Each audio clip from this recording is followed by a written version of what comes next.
How to stop all third-party apps on Android phone.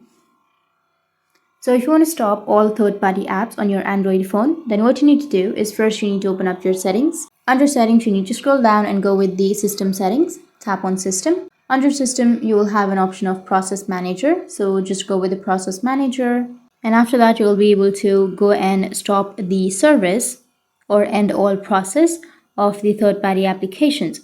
But if you don't have that option, then you just need to simply go back and you can go with your application or just go with apps section.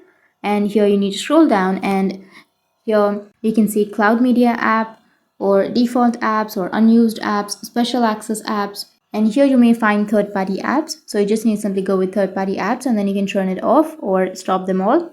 Or you can just go back and then go with search, which is on the upper right, and under your search you can simply search for third-party applications. And once you search for third-party applications, you'll have the option, and once you have that, then you can simply end the process. So that's how you can stop all third-party apps on your Android phone. And if you have any questions, feel free to comment below. Thanks for watching.